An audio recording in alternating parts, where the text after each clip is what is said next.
우리 몸을 초토화시키는 스트레스 호르몬.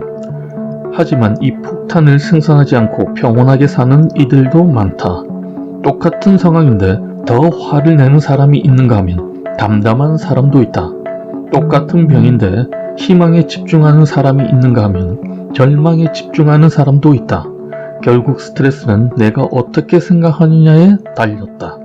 스트레스 연구의 대가 셀리에 박사는 스트레스를 자극에 대한 반응이라고 정의한다. 내 삶의 모든 스트레스는 무엇 때문에, 누구 때문에 비롯된 것이 아닌 그것에 대한 반응, 즉 내가 어떻게 받아들이고 생각하느냐에 달렸다는 말이다. 주체는 바로 나이다. 온갖 병을 일으키는 스트레스 호르몬 폭탄을 터뜨릴 것인가, 아니면 스트레스 원을 보는 시각을 바꿀 것인가, 그 선택에 따라 심신의 건강지수는 완전히 달라진다. 셀리의 박사 역시 65세에 망상육종이라는 암에 걸려 죽음을 선고받았다. 그때 그는 남은 생을 차례를 기다리는 사형수처럼 우울하게 보낼 것인지, 자신의 몸을 좋은 연구 대상이라고 긍정적으로 생각하며 불치병의 스트레스를 밀어낼 것인가에 대한 물음을 스스로에게 던졌고 후자를 선택해서 결국 건강을 되찾았다. 우리는 많은 스트레스 원을 만나면서 살아간다. 스트레스 상황을 피할 수는 없다. 하지만 스트레스 반응은 얼마든지 막을 수 있다. 생각을 바꾸는 순간 스트레스 호르몬 폭탄은 사라진다. 스트레스 원이 더 이상 스트레스가 되지 않도록 마음을 바꿀 때 비로소 진정한 무병장수를 꿈꿀 수 있다. 뇌과학. 70대 암 환자도 뇌세포가 자란다.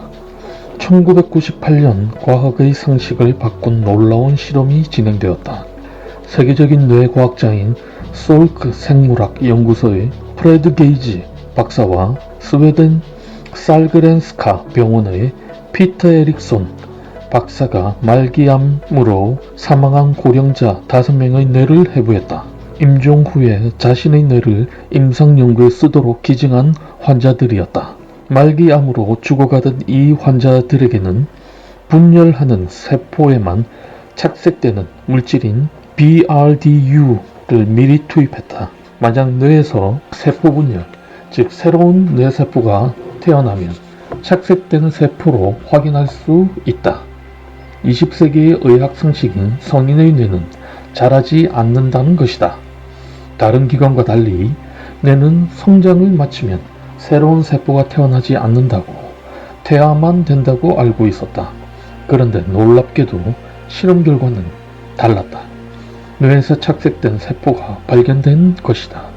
이것은 곧 뇌의 신경을 구성하는 세포인 뉴런이 새로 태어났다는 말이다. 실험 대상자들은 50에서 70대 노인의 말기암 환자였다. 고령자가 말기암으로 죽어가는 그 순간에도 새로운 뇌세포가 태어난 것이다. 참으로 반가운 연구 결과다. 뇌과학이 발달하면서 이미 동물 실험을 통해서는 성장이 끝나도 뇌의 신경세포가 생성된다는 것이 알려졌었다. 그래서 우리의 뇌도 그럴 것이라고 추측하는 학자들이 있었다. 하지만 살아있는 인간의 뇌를 해부해서 확인할 수는 없어 짐작만 하는 상황이었는데, 이 연구를 통해 명확하게 확인된 것이다. 이로써 성인은 뇌세포가 새로 태어나지 않는다는 20세기의 의학 상식을 휴지 조각이 되었다. 죽는 순간까지 새로 태어나는 뇌세포. 앞선 실험 이후 성인 뇌의 해마에서 매일 수천 개의 뉴런이 생성된다는 것이 새로운 의학 상식이 되었다. 신생 뉴런은 기억력, 사고력, 창의력, 적응력이 뛰어나고 부정적인 기억을 잘 지우며 우울증을 해소하는 항우울 작용도 뛰어나다. 신생 뉴런을 보다 많이 생성시키는 것이 몸과 마음을 건강하게 만드는 길이다. 하지만 신생 뉴런은 약해서 생성된 후 죽는 경우가 많다. 생存율과 생존율은 사람마다 다르며 마음과 생활이 절대적인 역할을 한다는 것이 밝혀졌다. 지금까지 뇌과학자들이 연구한 것을 종합하면 스트레스가 적은 밝은 마음, 적절한 영양, 충분한 수면과 운동, 경험과 학습을 통한 새로운 자극 등이 신경세포 생성을 촉진하는 것으로 나타났다. 특히 밝은 마음은 새로운 뇌세포가 자라나는 데 핵심 요소다. 적극적인 의지, 무언가에 대한 열정, 기쁨과 사랑 같은 긍정적인 감정은 죽는 순간까지 젊은 뇌를 유지시키는 강력한 자양분이다. 뇌를 비롯해 우리 몸은 끊임없이 낡은 세포들을 버리고 새로운 세포와 조직으로 매 순간 태어난다. 성인이 된 이후 매일 300억 개 이상의 세포가 교체된다. 위세포는 2-3일마다, 피부는 2에서 4주마다, 면역 기능의 중심인 백혈구는 3에서 20일마다, 혈액의 주요 성분인 적혈구는 120일마다 완전히 새로 바뀐다.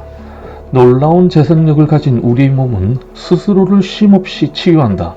해로운 음식이 들어오면 구토나 설사를 일으켜 유해 물질을 몸 밖으로 내보내고, 상처가 나면 혈액을 응고시켜 과다출혈과 병원균의 침입을 막는 등 고도의 치유력으로 신속하고 정확하게 스스로를 치유한다.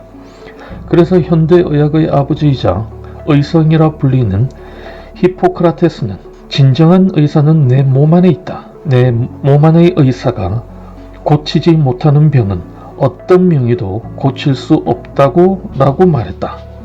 쉼없이 스스로를 치유하고 죽는 순간까지 새로 태어나는 강력한 생명력을 가진 기적의 존재, 그것이 바로 우리 몸이다. 우리의 뇌는 반복하는 생각에 따라 변화하는 능력이 있다. 이를 신경가소성이라고 한다.